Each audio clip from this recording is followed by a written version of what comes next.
Γεια σας κυρίες και κύριοι. Με το μεγάλο θέμα του τουρισμού, έτσι κι αλλιώς είναι το πιο σημαντικό θέμα εδώ στη Ρόδο, μια και προέχουν τα οικονομικά και το θέμα του τουρισμού, στο θέμα του τουρισμού μάλλον, βασικά στηρίζεται η οικονομία της Ρόδου.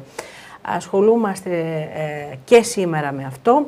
Έχουμε κοντά μας την Αντιπρόεδρο της Ένωσης Ξενοδόχων Ρόδου, την κυρία Άντα Καραγιάννη. Σας καλησπερίσουμε, κυρία Καραγιάννη. Καλησπέρα και από μένα.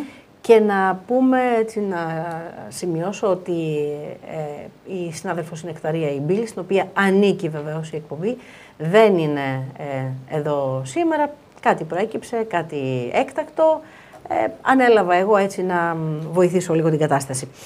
Λοιπόν, κυρία Καραγιάννη, ξεκίνησαν οι εκθέσεις έτσι κι αλλιώς από το τέλος του καλοκαιριού, από τότε που ολοκληρώνεται η σεζόν. Ξεκινούν οι εκθέσεις και βέβαια λειτουργούν όσο περισσότερο πλησιάζει την επόμενη σεζόν. Η κάθε έκθεση λειτουργεί σαν βαρόμετρο σε σχέση με τον τουρισμό που πρόκειται να έρθει φέτος στη Ρόδο. Τι αποκομίσατε από τις... Μάλλον, καταρχήν, σε ποιες εκθέσεις πήγατε τώρα τελευταία, συμμετείχατε τώρα τελευταία? Εγώ πριν από 3 ημέρες επέστρεψα από την έκθεση της Πράγας και είναι μια αγορά η οποία δεν είναι πολύ μεγάλη, αλλά είναι πάρα πολύ σημαντική για μας. Και παρά το μικρό μέγεθος της χώρας, θα έλεγα ότι έχουμε αρκετό κόσμο, πιστούς πελάτες, επαναλαμβανόμενους πλέον χρόνο με το χρόνο και μας ενδιαφέρει πάρα πολύ να τη στηρίξουμε. Είχα την ευκαιρία να συναντήσω, γιατί είναι μικρό το μέγεθός της και μπορείς εύκολα να κάνεις επικοινωνία με όλους τους συνεργάτες και έτσι μπόρεσα να μιλήσω με σχεδόν πολλούς από τους tour operator της χώρας, όπως επίσης με τοπικούς πράκτορες και με συναδέλφους ξενοδόχους που ήταν εκεί και οι οποίοι είχαν άλλα γραφεία και είχαν έρθει σε επαφή με άλλους tour operator και μπορούσα να έχω μία άποψη. Δεν άκουσα τίποτα αρνητικό, όλοι ήταν αισιόδοξοι και είχαν ενθαρρυντικά στοιχεία και όλοι είχαν μικρή ή μεγαλύτερη άνοδο. Και αυτό μου έκανε πάρα πολύ μεγάλη εντύπωση. Μας προσέχουν πάρα πολύ, μας υπολογίζουν, θέλουν να στείλουν αρκετό κόσμο. Το κακό είναι ότι η αγορά αυτή είναι λίγο άτολμη στο ξεκίνημά της, δηλαδή θα ξεκινήσει μέσα Μαΐου περίπου, με τέλος Μαΐου, κάποια γραφεία θα ξεκινήσουν και αρχές Ιουνίου. Έχουν ένα θέμα γιατί δεν ταξιδεύουν πλέον με την δική τους την αεροπορική εταιρεία και παίρνουν θέσεις από άλλες εταιρείες και αυτό δημιουργεί μια μικρή αναστάτωση στην αγορά, αλλά το καλύπτουν και είναι πολύ αισιόδοξοι. Και για να πω την αλήθεια, ήταν ικανοποιητικό το ταξίδι και τα συμπεράσματα από τη χώρα αυτή και το ίδιο καλά μηνύματα παίρνουμε από όλες τις αγορές σιγά σιγά, χωρίς αυτό να σημαίνει ότι μπορούμε να εκτιμήσουμε πώς θα είναι η σεζόν. Μπορούμε να δούμε τώρα ότι είναι καλύτερα από ό,τι πέρυσι τέτοια εποχή, μπορούμε να πούμε ότι έχουμε πολλές ελπίδες και στηρίζουμε, αλλά μας προβληματίζει ότι το ξεκίνημα της σεζόν παραμένει αργά, δηλαδή τέλος Απριλίου. Δεν έχουμε κερδίσει, ούτε εβδομάδα δεν έχουμε κερδίσει να πάμε πιο νωρίς και να έχουμε άνοιγμα των ξενοδοχείων νωρίτερα. Τα πιο πολλά ξενοδοχεία θα ανοίξουν τέλος Απριλίου, ελπίζω όχι μέσα στο Μάιο. Και εν πάση περιπτώσει είχαμε και κάποια στιγμή το μαθητικό τουρισμό που μας γέμιζε λίγο το Μάρτιο, λίγο τον Απρίλιο, την περίοδο πριν από το Πάσχα ως επιτοπλίστων, γιατί μετά άρχιζαν εξετάσεις στα σχολεία. Αλλά και αυτό φαίνεται πως δεν τον έχουμε τα τελευταία χρόνια, τουλάχιστον μειώνεται δραματικά ο αριθμός των μαθητών που έρχονται στη Ρόδο. Ήταν μια ανάσα στην αγορά της Ρόδου, στο κέντρο της Ρόδου ως επιτοπλίστων, έτσι δεν είναι? Ήταν μια πολύ μεγάλη ανάσα γιατί ξεκινούσε η σεζόν με τους μαθητές και αυτό ήταν σίγουρο. Πιστεύω ότι για τους λόγους που δεν θέλω τώρα να επαναλάβω, γιατί τα έχουμε πει πάρα πολλές φορές, που έχει να κάνει με το κόστος, που έχει να κάνει με την πενθήμερη, ότι δεν βάζει τις επιπλέον μέρες που δίνει στο εξωτερικό και για το εσωτερικό και αυτό είναι αντικίνητρο. Και για όλους τους λόγους που έχουμε αναφέρει τα τελευταία χρόνια, βλέποντας τη μείωση και με. Και αυτό είναι θέμα του Υπουργείου Παιδείας. Ακριβώς. Αλλά βλέπω ότι είναι πιο εύκολο τώρα να βγούμε στις αγορές της Ευρώπης και να συγκεντρώσουμε μαθητικό τουρισμό και να ελκύσουμε μαθητικό τουρισμό από την Ευρώπη ή τουρισμό από πανεπιστημιακά ιδρύματα, σπουδαστικό δηλαδή, με θεματικά τα οποία θα τους δώσουμε και τα οποία θα είναι εκπαιδευτικά ερεθίσματα και ψυχαγωγικά και πολιτιστικά, και πιστεύω ότι είναι τελικά πιο εύκολο να κάνουμε κάτι τέτοιο παρά να ξαναγυρίσουμε πίσω τη μηχανή και να φέρουμε πάλι τους μαθητές, εάν δεν αλλάξει κάτι στο θεσμικό πλαίσιο. Η Ρόδος, κυρία Καραγιάννη, ξέρουμε ότι έχει μία παράδοση στη συμμετοχή της εκθέσεις και μάλιστα πριν από κάποια χρόνια, όταν δεν είχαμε ανάγκη να δημοσιοποιήσουμε ακόμα περισσότερο τη Ρόδο, ήταν παγκοσμίως γνωστή. Θυμάμαι ότι δεν είχαμε μεν κάτι να πάρουμε, κάτι να εισπράξουμε ή κάτι καινούριο να μάθουμε ή κάποιες άλλες αγορές να απευθυνθούμε, γιατί ήταν δημοφιλέστατη, το όνομα Ρόδος ήταν δημοφιλέστατο. Όμως, όπως έλεγε τότε και ο σημερινός πρόεδρος της Ένωσης Ξενοδόχων, δεν πρέπει να λείπουμε από αυτές. Θα ήθελα να σας ρωτήσω, ποιος είναι ο ρόλος των εκθέσεων αυτή την εποχή, με αυτές τις συγκυρίες και πόσο αναγκαία είναι η παρουσία της Ρόδου σε εκθέσεις αυτές? Δεν πρέπει να λείπουμε. Αυτό είναι ένα το κρατούμενο. Δεν μπορεί η Ρόδος να μην έχει παρουσία. Για παράδειγμα, στην Τσεχία ο ΕΟΤ δεν είχε παρουσία, δεν είχε συμμετοχή, δεν είχε περίπτερο, οπότε πάρα πολλές περιοχές λείπανε, μόνο 2 περιοχές από την Ελλάδα ήταν και ο Πρωτούρ, έστω και προς το τέλος, κατόρθωσε και είχε ένα περίπτερο σε μια πολύ καλή θέση, γωνιακό, μικρό, αλλά τη δουλειά του την έκανε και ευτυχώς υπήρχε μια βάση. Θέλω να πω ότι δεν έχει σημασία να επενδύσουμε σε πολύ μεγάλα μεγέθη και σε πολυτέλεια περιπτέρου. Αυτό για μένα δεν έχει πραγματικά καμία σημασία. Αρκεί να έχεις τη βάση σου, να ξέρουν ότι κάπου θα σε βρούνε. Και καλό είναι να είναι η χώρα σου εκεί. Γιατί η χώρα είναι η ομπρέλα και είναι η δύναμη και είναι το brand. Λοιπόν, έχει σημασία να έχουμε τη χώρα μας, έχει σημασία να έχουμε τη Ρόδο, να έχουμε ένα καλέσθητο περίπτερο. Θα μπορούσαμε να έχουμε προκατασκευασμένα έτοιμα πολύ όμορφα και να τα κυκλοφορούμε στην Ευρώπη. Και επίσης, για μένα, το έχω πει πολλές φορές, θα πρέπει να πάμε σε μια άλλη μορφή περιπτέρου, να πάμε σε ένα έξυπνο περίπτερο, όπου να έχει δυνατή τεχνολογία, να συνδυάζει την ψυχαγωγία με την γνώση, την πληροφόρηση, την πρόκληση, την επικοινωνία, να είναι ένας σταθμός τόσο για τα ΜΜΕ όσο και για διαφορετικές ηλικίες, νεανικές, πιο μεγάλες ηλικίες κτλ. Και αυτό να τραβήξει τον κόσμο, γιατί σήμερα σταματάνε εκεί όπου υπάρχουν ερεθίσματα που ελκύουν τους συμμετέχοντες σε μία έκθεση. Άρα πρέπει να αλλάξουμε το στυλ που είμαστε και να παίξουμε πια με ό,τι καινούριο υπάρχει. Υπάρχει τη λέμε επαυξημένη πραγματικότητα, δηλαδή δημιουργούμε κατά κάποιο τρόπο μια εικονική augmented reality, μια εικονική πραγματικότητα. Υπάρχει το animation, το οποίο είναι πολύ μοντέρνο, το motion animation και μπορείς να κάνεις πάρα πολλά πράγματα. Υπάρχουν τα παιχνίδια, τα διαγωνιστικά, υπάρχουν οι σταθμοί όπου μπορούν να έχουν οι άλλοι το ίντερνετ, να κάνουν τις επικοινωνίες τους και να τους δίνεις ένα βήμα και μπορεί να είναι δημοσιογράφοι, οτιδήποτε. Και πιστεύω ότι πρέπει να υιοθετήσουμε εμείς πρώτοι από όλη την Ελλάδα ένα νέο μοντέλο συμμετοχής στις εκθέσεις. Και θα συνδυάζει φυσικά και το κλασικό υλικό. Είμαι υπέρ το κλασικό υλικό να είναι αρκετό, αλλά να είναι μικρό, ελαφρύ και ευέλικτο. Δηλαδή όχι μεγάλα μεγέθη, για να μπορεί να είναι θεματικό και να απευθύνεται στις διαφορετικές επιθυμίες και αναζητήσεις που έχουν οι πελάτες μας. Και αυτό είναι το πιο σημαντικό, δηλαδή να βρει ο καθένας αυτό που θέλει. Αλλά σίγουρα η παρουσία μας είναι σημαντική, διότι εκεί συναντούμε τους πράκτορες, οι ξενοδόχοι συναντάμε τους μεγάλους tour operators και τους πράκτορες, έχουμε συζητήσεις από τις οποίες βγαίνουν πράγματα, μπορούμε να παρακινήσουμε, να συνομιλήσουμε μια αεροπορική εταιρεία, να δούμε τα προβλήματα για να βάλει μια επιπλέον πτήση, να αλλάξει κάτι, να βελτιωθεί κάτι. Και τότε ήταν και περιορισμένες οι προορισμοί τουριστικοί, ήταν περιορισμένοι. Τώρα έχουν ανοιχθεί όλος ο κόσμος, όλες οι χώρες του κόσμου έχουν ένα σημείο τουριστικής αναφοράς. Και αυτό δυσκολεύει περισσότερο τις κλασικές, τους κλασικούς προορισμούς, έτσι δεν είναι? Ακριβώς. Και αυτό άλλωστε αυξάνεται και ο ανταγωνισμός. Ναι, και γι' αυτό ακριβώς πιστεύω ότι δεν χρειάζεται να εντυπωσιάσουμε με τα μεγέθη και με την εικόνα, όσο με το πρακτικό και το έξυπνο. Δηλαδή κάτι πρέπει να κάνουμε, να ξεχωρίσουμε, αλλά που να καλύπτουμε κάποιες ανάγκες. Μπορεί να είναι μια ανάγκη πληροφόρησης, μια ανάγκη του να διασκεδάσει ο άλλος, να επικοινωνήσει, οτιδήποτε. Αλλά πρέπει να πάμε πια με άλλες προσεγγίσεις. Δεν είναι οι πόροι μας πολύ μεγάλη. Εμείς είμαστε μια χώρα που αυτή τη στιγμή περνάει κρίση και είμαστε ένας προορισμός που βιώνει αυτή την κρίση πάρα πολύ, τόσο στις ξενοδοχειακές επιχειρήσεις, όσο και στις άλλες φυσικά επιχειρήσεις, όλη την τοπική οικονομία, και πρέπει να πάμε μέσα στα μέτρα μας, αλλά γι' αυτό ακριβώς χρειάζονται άλλα tips, άλλα κίνητρα τα οποία να έχουμε μαζί μας και να τα χρησιμοποιούμε για να επικοινωνήσουμε με τον κόσμο. Και πάρα πολλή επικοινωνία. Δεν μπορείτε να φανταστείτε πόσο πολλή επικοινωνία χρειάζεται. Οι άνθρωποι παίζουν πάρα πολύ μεγάλο ρόλο. Ακόμη και στους μεγάλους οργανισμούς, εμείς οι άνθρωποι επικοινωνούμε και εμείς οι άνθρωποι συνάπτουμε σχέσεις.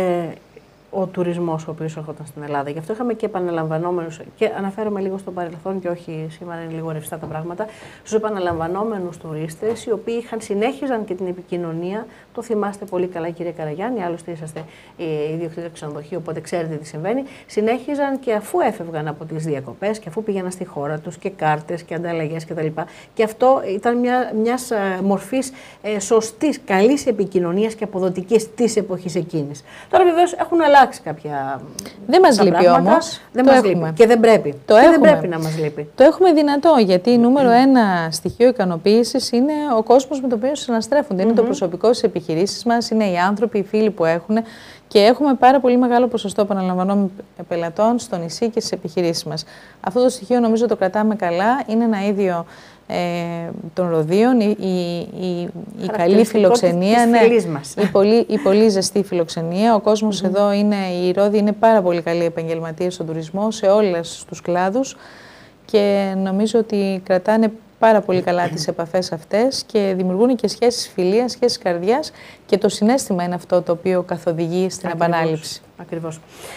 Λοιπόν, οι σκανδιναβικές χώρες ήταν μια πάρα πολύ καλή αγορά. Θυμάμαι, κυρία Καραγιάννη, το 93, 95 κτλ. Η Ρόδος και η Κος είχε πάρα πολλούς Σκανδιναβούς και πόντερες, ήταν καλοί πελάτες. Ήταν πελάτες ποιότητας. Θεωρούσαμε τους Σκανδιναβούς ότι φεύγοντας άφηναν έτσι πλουσιοπάροχα ποσά στην αγορά της Ρόδου. Εστιατόρια, ξενοδοχεία κτλ. Αυτή τη στιγμή θέλω να σας ρωτήσω, εάν η αγορά της Σκανδιναβίας, εάν μάλλον στην αγορά της Σκανδιναβίας, ακόμα θα πρέπει να ελπίζουμε τόσο πολύ. Ναι, όχι μόνο πρέπει να ελπίζουμε, πρέπει να τη διεκδικήσουμε, να πάρουμε πίσω ένα μερίδιο. Χάσαμε αρκετά. Ξέρουμε ότι ένα μεγάλο μέρος πήγε στην Κρήτη, στα Χανιά συγκεκριμένα, ένα μέρος πήγε στην Κύπρο, ένα μέρος πήγε στην Τουρκία. Είναι όμως παραδοσιακοί πελάτες της Ρόδου, είναι οι πρώτοι πελάτες που ήρθαν στη δεκαετία του 60 στο νησί μας. Αγαπάνε τη Ρόδο και έρχονται από γενιά εις γενιά, πάμε σε τρίτη γενιά κτλ. Και έτσι πρέπει να έχουμε πει εδώ και αρκετά χρόνια ότι πρέπει να επιδιώξουμε το comeback των Σκανδιναβών, έτσι το λέγαμε χαρακτηριστικά, και πρέπει να κάνουμε ενέργειες. Εμείς σαν γραφείο Marketing και Επικοινωνία συνεργαζόμαστε με την εταιρεία North Events, η οποία λειτουργεί σαν ένας ιδιωτικός ΕΟ στη Σκανδιναβία. Και τώρα το Φεβρουάριο είχε οργανώσει έναν ελληνικό Φεβρουάριο. Δηλαδή τι έκανε, πήγε οργανώνει εκτός από τη συμμετοχή στις εκθέσεις που είναι ενδιαφέρουσες και αυτές, πήγε σε ένα μεγάλο shopping mall, το μεγαλύτερο στην Στοκχόλμη, και το οποίο λέγεται Galerian. Πήρε ένα διήμερο Παρασκευοσάββατο με παρουσία περιοχών της Ελλάδας, δηλαδή το πρώτο Παρασκευοσάββατο ήταν τα Χανιά. Το δεύτερο που μόλις ολοκληρώθηκε πριν από 2 μέρες ήταν το Ρέθυμνο. Αυτό που ακολουθεί είναι η Ρόδος και συνεχίζει μετά. Σε αυτό λοιπόν το Παρασκευοσάββατα ο κόσμος, οι επισκέπτες μάλλον του εμπορικού κέντρου περίπου είναι 160.000 άτομα, είναι τεράστια τα νούμερα. Εκεί λοιπόν γίνεται ένα αφιέρωμα στην περιοχή, τώρα θα μιλάμε για τη Ρόδο, ένα μεγάλο αφιέρωμα στη Ρόδο, και σε αυτό το αφιέρωμα συμμετέχουν τουριστικές επιχειρήσεις. Έχει 4 στάντ, έχει τουριστικές επιχειρήσεις οι οποίες προβάλλουν το νησί και προβάλλουν τις επιχειρήσεις τους. Ενημερώνονται και οι tour operators οι οποίοι πουλάνε τη Ρόδο και στο διήμερο αυτό κάνουν και εκείνοι τις δικές τους ενέργειες πώλησης, ούτως ώστε να δημιουργεί μία πίεση στο διήμερο αυτό για να έρθει πάρα πολύ να αυξηθούν τα νούμερα για το νησί. Αυτή είναι μία δράση. Επίσης, πολύ βασικό είναι ότι η παρουσία αυτή φέρνει σε επαφή τον κόσμο με τις επιχειρήσεις και τον προορισμό, και είτε επιτόπου μπορούν να κάνουν κρατήσεις, είτε να το σκεφτούν και φυσικά να επανέλθουν να πάρουν τις διακοπές τους για τη Ρόδο, για το νησί μας. Το άλλο είναι ότι θα πάρουν τα έντυπα και όλα αυτά και θα κυκλοφορήσει, τα ΜΜΕ τα ενημερώνουμε επίσης στην περιοχή, και έτσι γίνεται μία δράση η οποία αφήνει μια απήχηση για τη Ρόδο, δημιουργεί ένα θόρυβο που είναι πάρα πολύ θετικός, που είναι πολύ ενδιαφέρον και σημαντικός. Δημιουργεί μια σχέση πιο στενή ακόμη με τους tour operator, οι οποίοι θα βάλουν και αυτοί τα δυνατά τους για να πουλήσουν, και τη βρίσκουμε ότι είναι μια πολύ επικοδομητική ενέργεια. Επίσης, οι εκθέσεις που γίνονται πλέον έχουν τα στοιχεία και θεματικά στοιχεία και στοιχεία τα οποία δημιουργούν ένα επιπλέον ενδιαφέρον. Για παράδειγμα, σας λέω ότι η North Events στην έκθεση της Φιλανδίας, πριν ήταν τέλος Ιανουαρίου, είχε και ένα κομμάτι γαστρονομίας, δηλαδή συνεργάστηκε με μια μεγάλη εταιρεία ελληνική, η οποία έχει έδρα τη Σκανδιναβία και έχει μόνο ελληνικά προϊόντα, με μια σχολή μαγείρων, και έτσι είχε τουρισμό με γαστρονομία. Το περίπτωμα ήταν 120 τετραγωνικά. Συγκέντρωσε πάρα πολύ κόσμο, ο οποίος πήγε είτε για τις γεύσεις, για τις μυρωδιές, για όλα αυτά, για τον τουρισμό, και όλα αυτά δένουν πλέον και πια δεν ξεχωρίζεις. Είναι η γεύση που έφερε τον κόσμο, είναι ο τουρισμός που έφερε στη γεύση, γίνονται ένα και το αυτό, γιατί το τουριστικό προϊόν είναι ένα χαρτοφυλάκιο που τα έχει όλα αυτά, είναι κομμάτια του.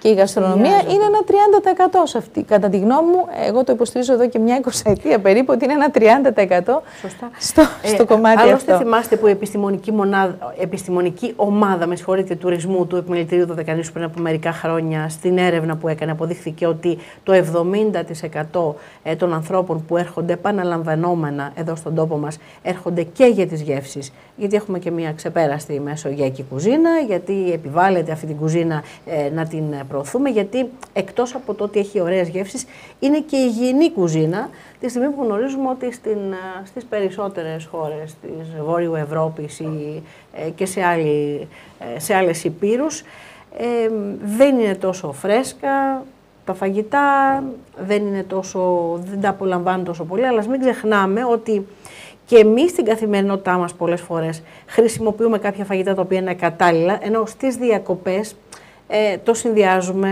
απολαμβάνουμε, θέλουμε να δοκιμάζουμε γεύσεις, οπότε είναι πραγματικά πολύ σημαντική η κουζίνα του κάθε τόπου. Και δόξα τω Θεώ, εμείς στα Δωδεκάνησα από κουζίνα και πολύ νόστιμη και πολύ φρέσκια, χαρισματική κουζίνα και εμπνευσμένη, έτσι δεν είναι? Έτσι είναι ακριβώς. Ήμουνα στην επιστημονική ομάδα τουρισμού, συμμετείχα στην έρευνα και μάλιστα είχα το κομμάτι της ζήτησης. Γιατί πιστεύω το μυστικό είναι εκεί, δηλαδή να δώσεις αυτό που έχει ανάγκη η αγορά, δηλαδή να δημιουργήσεις την ζήτηση, δηλαδή να ενεργοποιήσεις όλο αυτό το δίκτυο το οποίο μπορεί να κινήσει τη ζήτηση για να έρθει ο κόσμος. Και πιστεύω πάρα πολύ στη γαστρονομία, δεν την είχαμε αναδείξει στα Δωδεκάνησα σε σχέση με άλλους προορισμούς στην Ελλάδα, αλλά τώρα καλύπτουμε πάρα πολύ γρήγορα το έδαφος, σκαλίζουμε τα πάντα, έχουμε βγάλει θαμμένες γεύσεις και πολύ ωραία αρώματα και τα χρησιμοποιούν και ξενοδοχειακές μονάδες πλέον.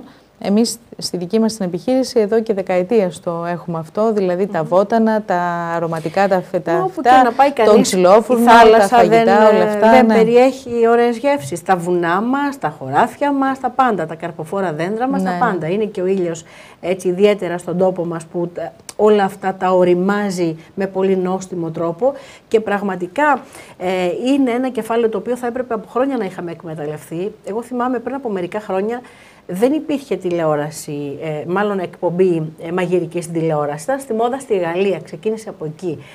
Και τώρα τα τελευταία χρόνια το κάθε κανάλι έχει το κάθε τηλεοπτικό κανάλι, περισσότερες από μία εκπομπές μαγειρικής.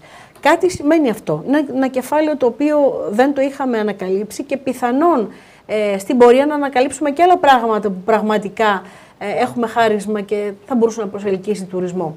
Θα μου πείτε λοιπόν τώρα, θα αναφερθείτε μάλλον, θα ζητήσω να αναφερθείτε. Θα σας πω κάτι μικρό πάνω σε αυτό.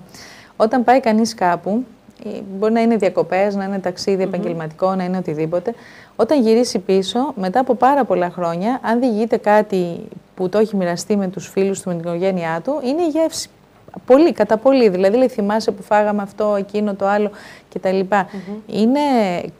Η γεύση έχει πάρα πολύ μεγάλη δύναμη. Μένει και διατηρείται για πάρα πολλά χρόνια και είναι ένα κομμάτι το οποίο συμμετέχει στο χτίσιμο του ονόματος του προορισμού. Δηλαδή, είναι κομμάτι του branding αυτό εδώ πέρα, πολύ σημαντικό.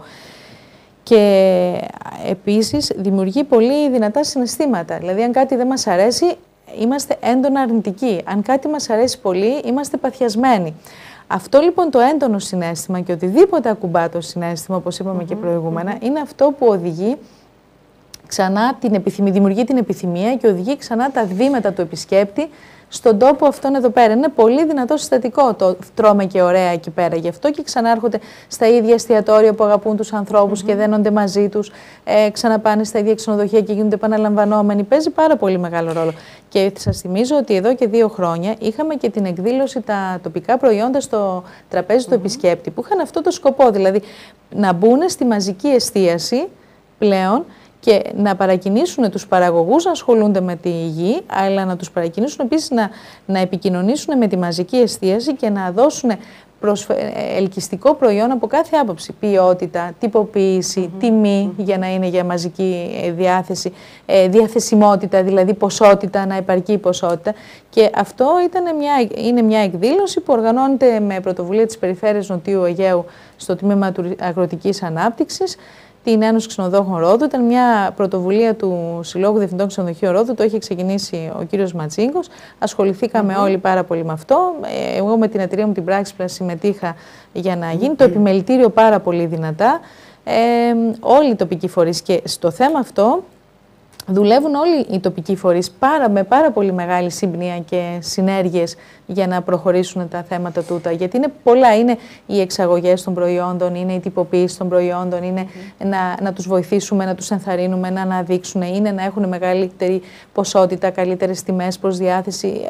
Όλα αυτά είναι αρκετά ένα μεγάλο κεφάλαιο. Μετά από αρκετά χρόνια καταλάβαμε ότι επειδή οι γεύσεις μάλλον του φαγητού διεγείρουν και τις 5 αισθήσεις, και την ακοή και την όσφρηση και την όραση και την αφή κτλ.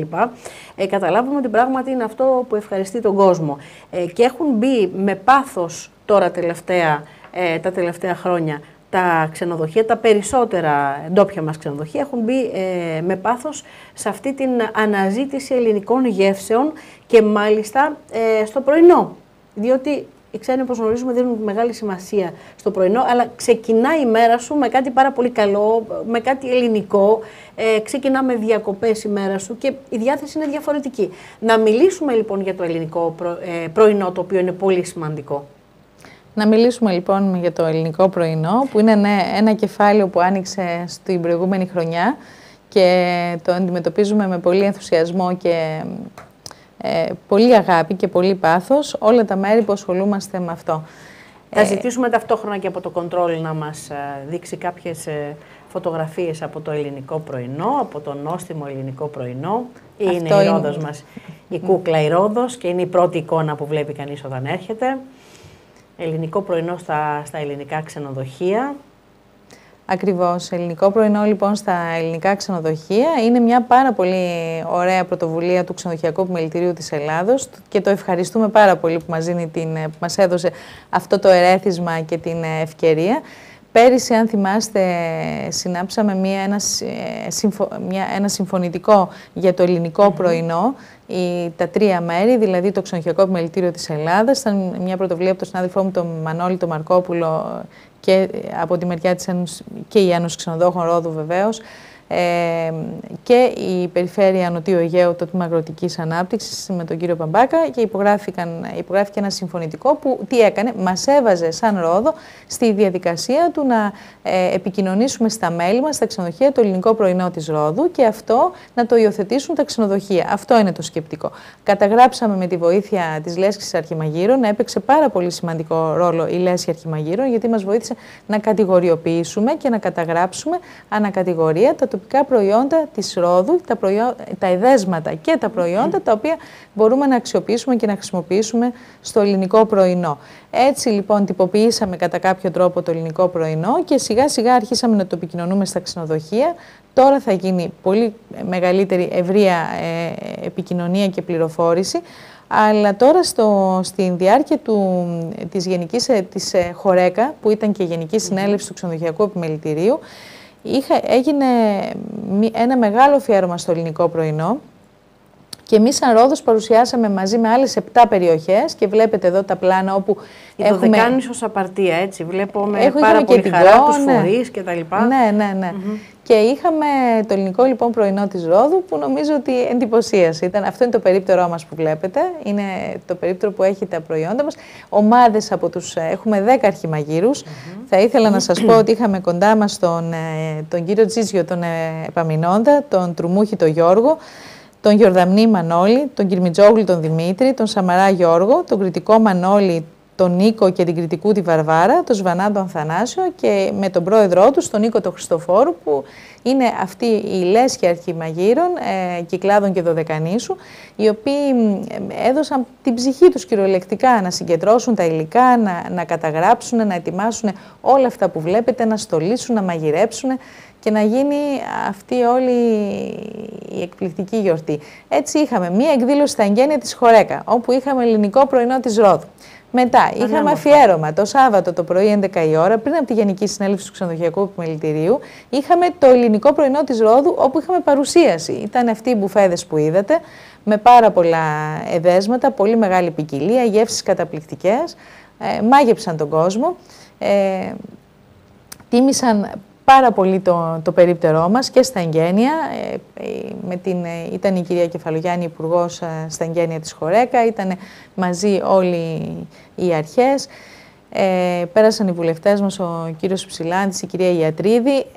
Είχαμε όλες τις μέρες κοντά μας την Αντιπεριφερειάρχη Νοτιού Αιγαίου Τμήματος Τουρισμού, την κυρία Φτακλάκη, η οποία επειδή το θέμα όλο αφορούσε τον τουρισμό, ξενοδοχειακό επιμελητήριο, Γενική Συνέλευση και όλα αυτά, ήταν κοντά μας σε όλη τη διάρκεια και στήριξε όλες τις δράσεις που είχαμε εκεί, παρούσα κάθε μέρα. Και δείξαμε ζωντανά, κάναμε παρασκευές, κάναμε μαντινάδες της Λίνδου. Κάναμε ροδόκρεμα, ξεροτίγανα. Μαντινάδες της Λίνδου. Ναι, και ήταν πάρα πολύ ευχάριστο για τον κόσμο που το παρακολούθησε. Πάντως, το θέμα είναι ότι όταν εμείς βγούμε στο εξωτερικό, κάνουμε επιλογή φαγητών. Στους τουρίστες, όταν έρχονται εδώ, τους αρέσουν όλα. Είναι σημαντικό αυτό. Είναι σημαντικό και κάτι λέει. Λέει ότι έχουμε πολύ όμορφα προϊόντα, όπως είπαμε προηγουμένως, ολοκληρώσαμε λέει ότι έχουμε πολύ καλά υλικά, φρέσκα υλικά, αλλά λέει ότι έχουμε και καλούς σεφ. Έχουμε καλούς μάγειρους. Έχουν μεράκι εδώ οι Έλληνες. Διότι πρώτα ξέρουν να ζουν καλά αυτοί, να δοκιμάζουν τις γεύσεις, να τους αρέσουν. Ο ελληνικός λαός έχει και έχει και μια αίσθηση της γεύσης περισσότερο, τους αρέσει στον ελληνικό λαό η καλοπέραση και μετά όλο αυτό το προσφέρουν. Να αλλάξουμε θέμα, δεν ξέρω αν έχετε να προσθέσετε κάτι στο ελληνικό πρωινό. Θέλω να πω κάτι που είναι πολύ σημαντικό. Είναι το ελληνικό πρωινό, όπως έγινε τώρα η παρουσία του στην έκθεση Χορέκα, όπου είχε χιλιάδες επισκέπτες, δηλαδή την απίστευτη προσέλευση του κόσμου. Διοργανώθηκε από την Ένωση Ξενοδόχων Ρόδου και είχαμε κοντά μας τον πρόεδρό μας, τον Αντώνη τον Καμπουράκη, και όλα τα μέλη του ΔΣ ήμασταν εκεί να το στηρίξουμε και να το προβάλλουμε και να το παρουσιάσουμε. Είχε δίπλα στη διοργάνωση τη λέσχη αρχιμαγείρων, χωρίς τη βοήθειά της δεν θα μπορούσαμε να το πετύχουμε. Όμως για να τα βγάλουμε πέρα για όλο αυτό, που ήταν ένα μεγάλο project και αρκετά δύσκολο, γιατί οργανώσαμε από τη Ρόδο για να υλοποιήσουμε στην Αθήνα, δεν ήταν τόσο εύκολο αυτό και πρέπει να μεταφέρουμε ανθρώπους. Είχαμε υποστηρικτές και χορηγούς, οι οποίοι μας έδωσαν με όλη τους την καρδιά τη βοήθειά τους και πρέπει να τους αναφέρω, γιατί πρέπει να γίνουν παράδειγμα, επειδή είναι δύσκολη καιρή και δεν γίνεται τίποτα χωρίς συνέργεια, δεν γίνεται τίποτα χωρίς υποστήριξη αν δεν δώσουμε το χέρι ο ένας στον άλλο. Θέλω να σας πω λοιπόν ότι για τη μεταφορά των ανθρώπων, των μαγείρων, μιλάω μόνο για αυτούς που εργάστηκαν, οι χορηγίες αφορούν αυτούς, για τη μεταφορά τους, όπου μεταφέραμε ακόμη και 9θέσιο αυτοκίνητο για να μεταφέρουμε όλα αυτά τα πράγματα που είδατε, τα υλικά και τα λοιπά και τα σκεύη που στόλισαν τα περίπτερά μας. Και μεταφέραμε και μια ομάδα 10 ατόμων. Είχαμε τη βοήθεια της Blue Star Ferries, είχαμε την Cyprus Airways κοντά μας και μας έδωσε και το αυτοκίνητο, το van, η Autotrip. Η διαμονή ήταν στο ξενοδοχείο των Μαγείρων, ήταν στο μουσείο, το ξενοδοχείο που ο πρόεδρος ο Τσακίρης του ξενοδοχειακού επιμελητηρίου μας έδωσε δωμάτια. Τα υπόλοιπα παιδιά ήταν στο Σοφιτέλ για να είναι πολύ κοντά στο αεροδρόμιο του κυρίου Μίτση, και ευχαριστούμε από την καρδιά μας, γιατί όχι μόνο είχαμε τη διαμονή, αλλά μας παραχώρησαν χώρο στην κουζίνα και ό,τι χρειαστήκαμε, ακόμη και σε υλικά, αν κάτι έπρεπε να συμπληρώσουμε, ακόμη και ανθρώπους για να βοηθήσουν την ομάδα μας να ετοιμάσει αυτό που ήταν να κάνει.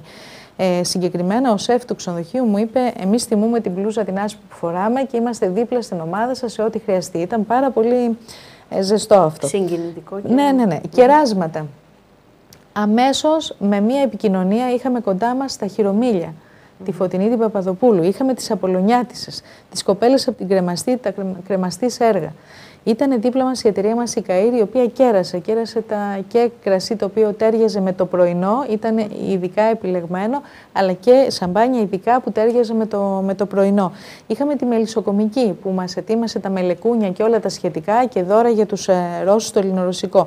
Προϊόντα, η εταιρεία του κυρίου Δημέλη μας έδωσε πάρα πολλά προϊόντα και πάρα πολύ βοήθεια. Η φούρνη από τον αδερφό Νικολή, καθώς και η φούρνη Ρόδου, ο κύριος Σατσαλάκης με τη ροδίτικη λαδόπιτα και πολλά κεράσματα και υλικά από το Αιγαίο, τον κύριο Καπηλαυκά. Είμαστε πάρα πολύ χαρούμενοι, γιατί όλοι βρισκόμαστε σε μια κοινή πορεία. Ο ένας δίνει χέρι στον άλλο. Έτσι ακριβώς. Ίσως το καταλάβαμε αργά, αλλά μάλλον οι άνθρωποι του τουρισμού το ήξεραν, το γνώριζαν από παλιά, αλλά το καταλάβαμε όλοι μας ότι πραγματικά όλοι επιβάλλεται να βρισκόμαστε σε αυτή την κοινή πορεία προκειμένου να καταφέρουμε πράγματα. Άλλωστε αυτός είναι και ο λόγος που η Ρόδος ακόμα αντέχει σε σχέση με τις άλλες περιοχές της Ελλάδος. Ακόμα αντέχει σε σχέση με αυτή την κρίση, μάλλον σε αυτή την κρίση αναφέρομαι. Λοιπόν, επειδή αναπτύχθηκε ο εναλλακτικός τουρισμός τώρα τελευταία, διότι πρώτα ο κόσμος, όπως γνωρίζουμε, ο τουρίστας ερχόταν εδώ για να απολαύσει ήλιο και θάλασσα, τώρα έχει και άλλα πράγματα να απολαύσει, αναπτύχθηκε και η εναλλακτική παρουσία στις εκθέσεις. Έτσι όπως έχει διαμορφωθεί η κατάσταση με τον ανταγωνισμό, με την οικονομική κρίση και με τα καινούργια δεδομένα, με τις δυσκολίες στις συγκοινωνίες, πώς πρέπει να είναι η παρουσία μας στις αγορές της Ευρώπης, έτσι ώστε να είναι αποδοτική? Πολύ απλά να κάνουμε αυτό που λέει ο πρόεδρός μας. Τίποτα άλλο πέρα από αυτό που λέει ο κύριος Καμπουράκης. Να μην λείπουμε, να είμαστε παρόντες και να βάζουμε τα δυνατά μας. Και θέλει πολύ ψυχή, γιατί έχουμε λίγους πόρους. Οπότε πρέπει να έχουμε συνέργειες και να βοηθάμε πάρα πολύ ο ένας τον άλλο, ο ένας κλάδος τον άλλο. Ευεργετούμεθα όλοι από όλα. Αυτή τη στιγμή δεν υπάρχουν στεγανά. Ευεργετούμεθα οι πάντες από τα πάντα, από ό,τι γίνεται στη Ρόδο. Δηλαδή η κρουαζιέρα μας βοηθάει όλους. Οι πτήσεις τσάρτες μας βοηθάνε όλους. Οι low cost μας βοηθάνε όλους. Είναι απίστευτο το πώς όλοι είμαστε ευεργετημένοι από αυτά. Γι' αυτό το λόγο, πραγματικά αυτό που λέει ο πρόεδρος νομίζω μας καλύπτει απόλυτα.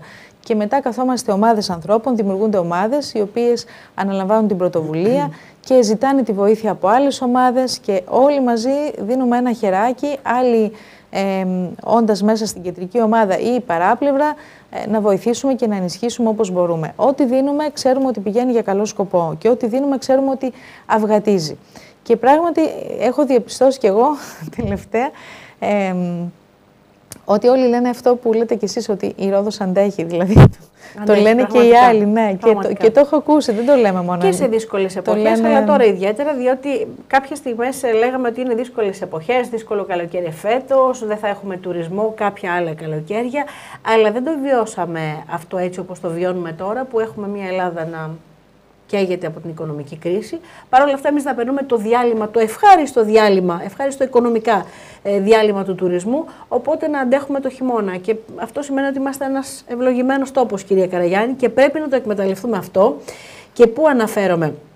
Αναφέρομαι στο ότι ο κύριος Καμπουράκης. Να πω κάτι. Βεβαίως. Δεν αντέχουμε. Δεν προσπαθούμε είναι ότι να δείξουμε ότι αντέχουμε. Το χειμώνα δεν τον αντέχουμε, ειλικρινά. Ναι.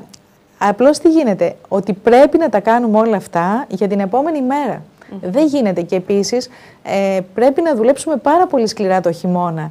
για να μπορέσει το καλοκαίρι να είναι αποδοτικό. Γιατί το είπατε κι εσείς ίδια για τον ανταγωνισμό και όλα αυτά. Αυτά που είπατε μας οδηγούν σε μια ατέλειωτη δουλειά το χειμώνα, ατέλειωτο έργο δηλαδή, παραγωγικό, για να μπορεί να αποδώσει το καλοκαίρι. Πάντως εγώ βλέπω την ιδιωτική πρωτοβουλία πάλι μπροστάρει γι' αυτό. Βλέπω ότι τους ξενοδόχους να είναι μπροστά και να κάνουν τις δραστηριότητες που πρέπει. Βλέπω τους εστιατόρες, βλέπω τους μαγείρους, άλλωστε γνωρίζουμε ότι η Ρόδος πάντα στην ιδιωτική πρωτοβουλία μπορούσε να ακουμπήσει τουριστικά και πάντα στα φωτισμένα μυαλά και τα έμπειρα μυαλά των ξενοδόχων που άντεξαν τόσα χρόνια. Βέβαια, ο κύριος Καμπουράκης είπε και το εξής, ότι πρέπει να τον προσέξουμε τον τουρισμό μας, ιδιαίτερα φέτος, σαν κόρη οφθαλμού, και να σταματήσουμε όσο το δυνατόν να δημιουργούμε προβλήματα, τα οποία πολιτικά και διάφορα προβλήματα, τα οποία έχουν αντίκτυπο δυσμενή στον τουρισμό. Θυμάμαι κάποτε, και όχι κάποτε, πριν από 1-2 χρόνια, κύριε Καραγιάννη, όταν κάποιοι απειλούσαν κάποιες ομάδες ανθρώπων, δεν θέλω να το πολιτικοποιήσω το θέμα, απειλούσαν όμως ότι θα πάνε στο κουρασγερόπλοιο το τάδε και θα κάνουν φασαρία κτλ. Και προλάβατε όλη αυτή την κατάσταση ως φορείς της Ρόδου, δίνοντας λουλούδια στους... Τώρα, αν καταστρέψουμε και αυτό το κομμάτι, ή ξέρω κάποιες απεργίες που γίνονται στο αεροδρόμιο. Αντιδράει και το επιμελητήριο πολύ γρήγορα, πάρα πολύ. Και εγώ δεν είμαι κατά των απεργιών και της διαμαρτυρίας του κόσμου, αλλά να ξέρουμε πότε γίνονται αυτά και πότε παθαίνουμε περισσότερη ζημιά. Γιατί τώρα είναι και ευαίσθητες εποχές. Είμαστε σε πάρα πολύ λεπτές ισορροπίες οικονομικά. Αυτό είναι αλήθεια. Εκείνη τη φορά, όπως το λέτε, αντέδρασε το επιμελητήριο, πήρε πρωτοβουλία, ήταν απίθανη η αντίδρασή του. Συμμετείχαν, από ό,τι θυμάμαι, και τα καταστήματα της Μεσαιωνικής πόλης, γιατί είδαν να απειλείται η επιβίωσή τους. Η τουριστική σχολή της Ρόδου. Η τουριστική σχολή, βέβαια. Και όλοι ήμασταν δίπλα για να γίνει αυτό. Και πάντα έτσι πρέπει να είναι. Και επίσης θέλω να πω ότι αυτή η ποιότητα και η γλυκύτητα που βγάζουν οι Ρώδοι στη φιλοξενία τους και στη συμπεριφορά τους, όταν απειλείται το μέλλον του τόπου, θα πρέπει να γίνεται αυστηρότητα και αποφασιστικότητα και διεκδίκηση, γιατί έτσι πρέπει να είναι για τον τόπο και για τη συνέχεια του τόπου. Όπου οπισθοχωρείς ένα βήμα, κάποιος άλλος έχει πάρει τη θέση σου. Αυτό είναι είτε είναι στον τόπο, δηλαδή σε καταπατάνε στα δικά σου πράγματα, και είτε αφορά τον ανταγωνισμό των εξωτερικών στις αγορές, τα ίδια κάνουμε. Δηλαδή, όπου λείπουμε εμείς και δεν είμαστε παρόντες, έχει μπει ο ανταγωνισμός. Άρα... Βεβαίως. Πάντως, παρατηρούμε εφέτος τις εξαγγελίες, τις ανακοινώσεις μάλλον της κυρίας Κεφαλογιάννη, της Υπουργού Τουρισμού, η οποία λέει ότι, και μάλιστα το λέει επίμονα κάθε φορά, ότι εφέτος θα έχουμε πάρα πολύ τουρισμό, θα κατακλειστούν τα νησιά μας ιδιαίτερα. Βέβαια, δεν ξέρω κατά πόσον θα ευημερήσουν οι αριθμοί και θα έχουμε αύξηση των τουριστών, αλλά θα είναι μειωμένος ο τζίρος των επιχειρήσεων. Εσείς τι βλέπετε και από την παρουσία σας στο εξωτερικό, από τις εκθέσεις, αλλά και από τις κρατήσεις σας, από τις επαφές σας με τους tour operators και από το όλο κλίμα, τι βλέπετε? Διότι το αισιόδοξο κλίμα φέρνει και τουρισμό, έτσι. Η μιζέρια τον απομακρύνει τον τουρισμό, αυτό το γνωρίζουμε. Δηλαδή αυτή η αισιοδοξία της Υπουργού μπορεί να περάσει πάρα πολύ καλά έξω και πολύ επικοδομητικά. Ναι, κοιτάξτε, στην πράξη τώρα, σας το είπα και πριν, δεν αρχίζει νωρίτερα η σεζόν, αρχίζει τέλος Απριλίου. Αυτό είναι ένα θέμα. Και αρχίζει και για κάποιες αγορές στα μέσα του Μαΐου.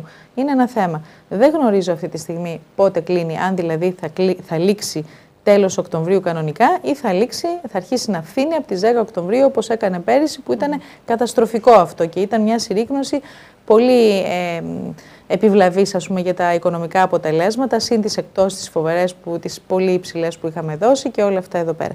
Επίσης, επικοινωνίες και πιέσεις μικρές ή μεγαλύτερες κτλ. Για μειώσεις τιμών στο ξεκίνημα υπάρχουν, γιατί αυτό δεν θεωρείται... ήθελα να σας ρωτήσω, αναγκαστήκατε ως ξενοδόχοι να μειώσετε τις τιμές σας? Υπάρχει πίεση, ειδικά για το μήνα, για όσους ξεκινάνε το τελευταίο 15ήμερο του Απριλίου, και για το Μάιο μήνα υπάρχει πίεση, διότι είναι ασθενής μήνας ο Μάιος, και αν είναι ασθενής ο Μάιος και δεν πιάσει τα νούμερά του, έχει και χαμηλές τιμές, αμέσως δημιουργεί ένα πολύ μεγάλο πρόβλημα στο οικονομικό αποτέλεσμα της σεζόν. Δηλαδή, εμείς έτσι όπως είμαστε, και η τιμολογιακή πολιτική των ξενοδοχείων, επειδή αν μπούμε τώρα σε άλλα θέματα, είναι υποτιμολογημένα προϊόντα εν γέννη τα ξενοδοχεία της Ρόδου, αξίζουν πολύ καλύτερη οικονομική πολιτική κτλ. Λοιπόν, όλα αυτά εδώ πέρα μας φέρνουν για να έχουμε οριακή επιβίωση, πρέπει να έχουμε πολύ μεγάλη επιτυχία, δηλαδή πολύ καλές πληρότητες και να κρατάμε όσο γίνεται τις τιμές μας. Δεν έχουμε περιθώρια για υποχωρήσεις μεγάλες. Και γι' αυτό το λόγο αυτό πρέπει να μας κάνει σκεπτικούς, με την έννοια ότι πρέπει να δουλέψουμε πάρα πολύ για να πετύχουμε τις μεγάλες πληρότητες, να πετύχουμε δηλαδή τα νούμερα, να πετύχουμε τον κόσμο. Είναι πολύ απαραίτητο να έχουμε αρκετό κόσμο εδώ πέρα. Είναι πολύ σημαντικό και γι' αυτό θέλει αρκετή δουλειά σε όλες τις αγορές. Λοιπόν, ήθελα να σταθούμε έτσι στο κεφάλαιο τουρισμός για άλλη μια φορά. Κάποτε λέγαμε και εμείς ως δημοσιογράφοι, κατηγορούσαμε την μονοκαλλιέργεια που λεγόταν τουρισμός. Είπαμε ότι ο Έλληνας δεν ασχολήθηκε με πάρα πολλά άλλα πράγματα, αφοσιώθηκε στον τουρισμό κτλ. Τώρα αυτή τη στιγμή, στην εποχή της κρίσης, βλέπουμε ότι είναι δεδομένο εκ των όνου κάνευ ο τουρισμός. Πάλι επιστρέψαμε στον τουρισμό και πάλι δώσαμε σημασία, διότι είναι ο μόνος τρόπος να αποκτήσει η αγορά ρευστό. Διότι από τις άλλες εξαγγελίες δεν βλέπω να γεμίζει η αγορά. Κατά πόσον αυτό σας ενθαρρύνει, κυρία Καραγιάννη, ως ξενοδόχο, εσάς προσωπικά, αλλά και ως εκπρόσωπο, ως αντιπρόεδρος ενός ξενοδόχων, ώστε να βελτιώσετε ακόμα περισσότερο όσο σηκώνει το δικό σας προϊόν? Εμείς το κάνουμε γιατί κρινόμεθα καθημερινά. Οι επιχειρήσεις τουριστικές, οι ξενοδοχειακές κρίνονται καθημερινά. Πρέπει να κρατάνε, να διατηρούν συγκεκριμένα στάνταρς και να τα ξεπερνάνε. Και νομίζω ότι το παλεύουν πάρα πολύ καλά, γιατί έχουμε καθολική ικανοποίηση από τους πελάτες μας. Έχουμε πάρα πολύ υψηλά νούμερα ικανοποίησης. Δεν θα ακούς tour operators οι οποίοι να είναι δυσαρεστημένοι από τα ξενοδοχεία μας. Και επίσης βλέπουμε ότι ανακοινώνονται συνεχώς οι διακρίσεις που παίρνουν τα ξενοδοχεία μας, κορυφαίες διακρίσεις. Τελευταία το Lindos Blue έχει πάρει κατάταξη ανάμεσα στα καλύτερα του κόσμου. Το Lindos Blue, μάλιστα. Και επίσης βλέπουμε και πάρα πολλά άλλα ξενοδοχεία, τα οποία με την ευκαιρία να σας πω ότι είμαστε αυτή τη στιγμή ολοκληρώνουμε το website της Ένωσης Ξενοδόχων Ρόδου. Είναι αναρτημένο, αλλά είναι υποδοκιμή αυτή τη στιγμή, γιατί συνεχώς συμπληρώνουμε νέα πράγματα. Και εκεί θα έχουμε και ένα χώρο που θα μπαίνουν οι βραβεύσεις των μελών μας. Γιατί εγώ βλέπω το εξής, ότι δεν είναι μόνο ότι καμαρώνουμε για κάθε έναν που παίρνει μία διάκριση, γιατί η διάκριση δείχνει την πολλή δουλειά που έγινε πίσω και την προετοιμασία που έγινε και όλη την προσπάθεια της διοίκησης και των επιχειρηματιών, αλλά είναι και ένα κίνητρο, δημιουργεί μια πολύ καλή άμυλα σε όλο τον κλάδο και αμέσως ακολουθούν και άλλα ξενοδοχεία, γιατί όλοι έχουν ένα μέτρο σύγκρισης, ανεβαίνει ο πύχης και όλοι προσπαθούν πιο πολύ και έτσι έχουμε συνεχώς διακρίσεις από διαφορετικές αγορές, από διαφορετικά portals κτλ. Και αυτό είναι πάρα πολύ καλό. Δείχνει λοιπόν ότι ο κλάδος προχωρεί συνεχώς. Ας πούμε, η μεγάλη προσέλευση στη Χορέκα, που είναι μια έκθεση ξενοδοχειακού εξοπλισμού, δείχνει την ανάγκη των ξενοδόχων να ανανεώνουν παρά την κρίση και να συμπληρώνουν πράγματα. Η μεγάλη προσέλευση που είχαμε στην Γενική Συνέλευση Ξενοδοχειακού Επιμελητηρίου, 1.700 άτομα στη Γενική Συνέλευση, είναι πάρα πολύ μεγάλο νούμερο. Δείχνει την ανάγκη που έχουμε σαν επιχειρηματίες να μάθουμε πράγματα τα οποία είτε αφορούν θεσμικά θέματα, είτε αφορούν την επόμενη μέρα. Οπότε αυτό σημαίνει βελτίωση των επιχειρήσεών μας. Και θέλω να πω ότι δηλαδή με κάθε τρόπο οι ξενοδόχοι, οι επιχειρηματίες προσπαθούν και βελτιώνουν το προϊόν τους. Επίσης, αποδείχθηκε ότι στην χρονιά της κρίσης του 2012 δώσαμε τον καλύτερο μας σε αυτό. Είχαμε διαχωρίσει την κρίση και την επιβίωση, την απειλή της επιβίωσης με την παρεχόμενη φιλοξενία στον επισκέπτη μας. Αυτή είναι ακριβώς η ξενοδοχεία. Επειδή θα πρέπει να ολοκληρώσουμε, δύο πολύ μικρά ερωτήματα με σύντομες απαντήσεις, όσο το δυνατόν θα σας παρακαλούσα, κύριε Καραγιάννη. Ωστόσο, είχαμε και ένα μεγάλο ατού. Είχαμε μια εκπαίδευση η οποία αποτελούσε πρότυπο σε παγκόσμιο επίπεδο. Αυτή τη στιγμή δεν μπορώ να πω ότι η τουριστική εκπαίδευση βρίσκεται στο καλύτερό της σημείο και βέβαια Θα έλεγα ότι εν πολλοίς έχει ευθύνη στο Υπουργείο Τουρισμού, διότι κατήργησε εν μία νυχτή τον οργανισμό της τουριστικής εκπαίδευσης. Θέλει το Υπουργείο Τουρισμού να τα αναλάβει όλα. Δεν γίνεται όμως αυτό. Υπάρχει και έλλειψη εμπειρίας σε σχέση με τους ανθρώπους που λειτουργήσαν τόσο καιρό και διοίκησαν την τουριστική εκπαίδευση. Η επαφή σας που έχετε με τις σχολές, τι λέει? Και με τον κύριο Στάμο βέβαια, ο οποίος είναι καθημερινός συνεργάτης σας και είναι τόσο έμπειρος στον χώρο της εκπαίδευσης. Κοιτάξτε, είναι ένα τραύμα για τον τόπο το να απειλείται η Αστέρ. Αν μιλάμε για την Αστέρ μιλάμε και την άλλη σχολή φυσικά του ΟΤΕΚ, τη βασική. Και για μας είναι μεγάλο πλήγμα να απειλείται ή να υπάρχει θέμα, έστω να υπάρχει θέμα. Πιστεύω να μην υπάρχει θέμα, αλλά δεν σημαίνει αυτό ότι έχουμε ενδυναμώσει τη σχολή μας και την έχουμε κάνει μία ανταγωνιστική και κορυφαία όπως της αξίζει να είναι σχολή τουριστικών επαγγελμάτων. Μπορεί για όλη την Ελλάδα να είναι παράδειγμα. Εμείς ξέρουμε ότι χρειάζεται δουλειά και να βελτιωθεί ακόμη περισσότερο. Νομίζω ότι πρέπει να δουλέψουμε τοπικά στη στήριξή της και να βρούμε λύσεις οι οποίες θα πιέσουν στη σταθερότητα, γιατί χρειάζεται σταθερότητα η σχολή, υψηλό επίπεδο εκπαίδευσης και ανταγωνιστικότητα, ούτως ώστε να προσελκύει νέους που θα έχουν πρώτη επιλογή τη σχολή και θα είναι κορυφαία στελέχη στις τουριστικές επιχειρήσεις. Και όπως έχει αναδείξει στα πέρατα του κόσμου και στα μεγαλύτερα ξενοδοχεία και εστιατόρια μπορεί κανείς να βρει πρώην μαθητές της Αστέρ. Ο τουρισμός Ελλάδας από εκεί αναπτύχθηκε με υγιή τρόπο από την τουριστική σχολή.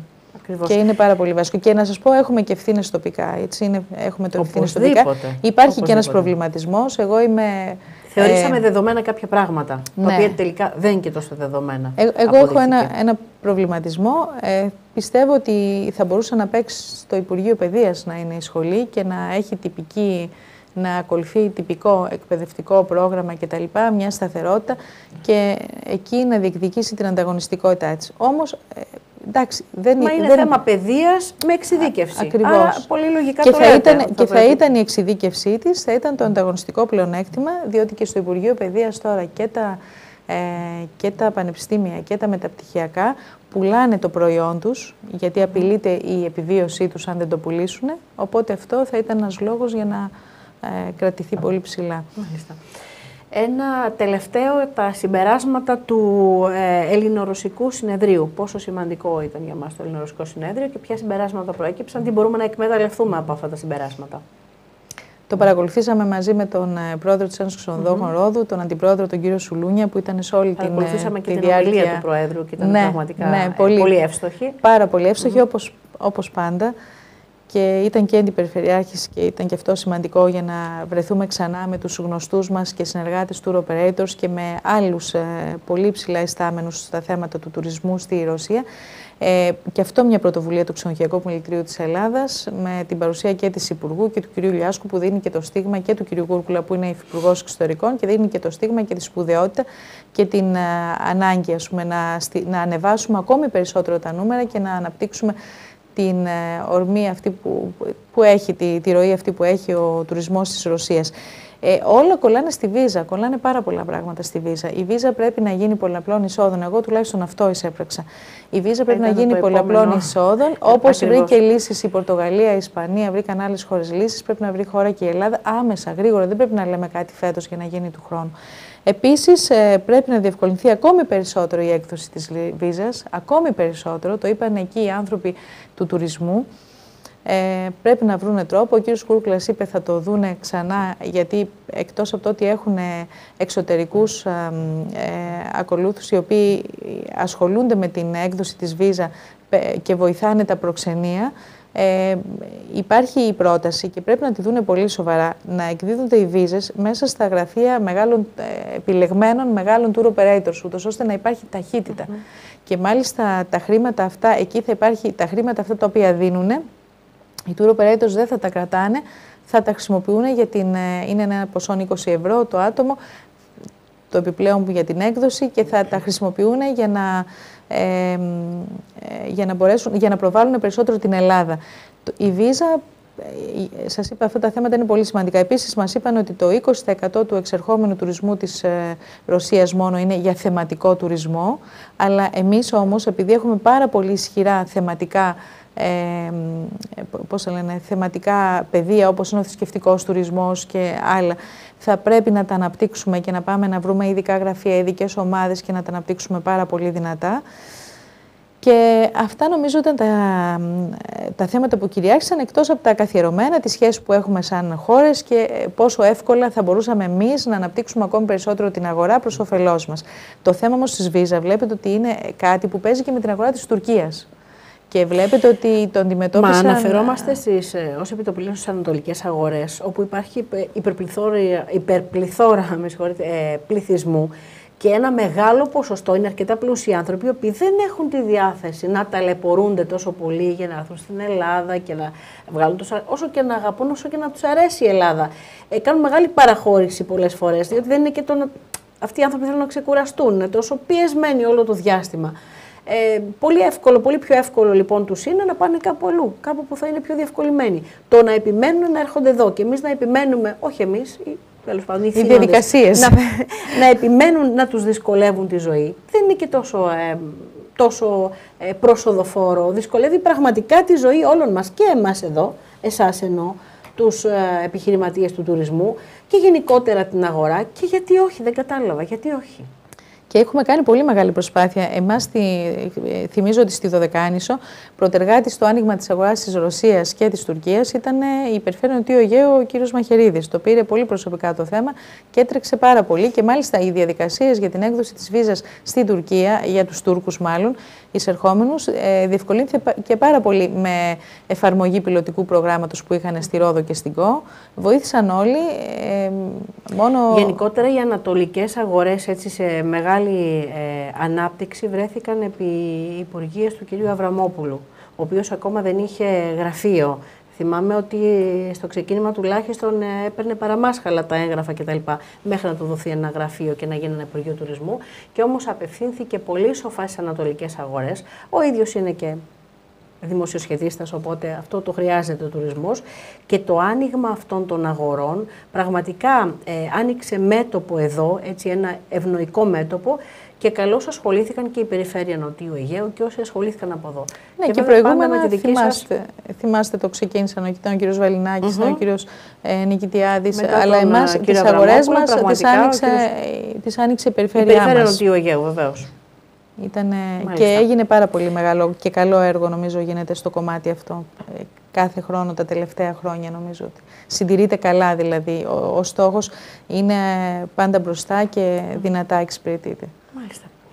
Κυρία Καραγιάννη, είναι ατελείωτο πραγματικά το κεφάλαιο του τουρισμού και πραγματικά να έχουμε να λέμε μέχρι να ξεκινήσει και η σεζόν, αλλά και μέσα στη σεζόν. Δόξα τω Θεώ υπάρχουν θέματα και ευμενή θέματα και δυσμενή, γιατί έχουμε και προβλήματα ως αγορά. Θα έχουμε χρόνο να τα πούμε. Σας ευχαριστώ πάρα πολύ για την ευκαιρία. Να ευχηθώ καλή προετοιμασία, καλό έργο στο υπόλοιπο του χειμώνα για την επιτυχή έκβαση της σεζόν και καλή προσπάθεια σε όλους τους επιχειρηματίες του τουρισμού και εμείς. Το ευχόμαστε όλοι και στηριζόμαστε όλοι. Και καλή προσπάθεια επίσης από το Δήμο μας και όλους όσους έχουν σχέση με τις υποδομές που έχουμε ανάγκη να έχουμε, ούτως ώστε να συμπνεύσουν όλα, να έχουμε και τις προσπάθειες ιδιωτικής πρωτοβουλίας, αλλά και τις προσπάθειες των φορέων, να έχουν φέρει ένα πολύ καλό αποτέλεσμα, μάλλον μια πολύ καλή Ρόδο, έτοιμη να υποδεχθεί τον κόσμο και πολύ καλά οργανωμένη. Να σας ευχαριστήσουμε και πάλι.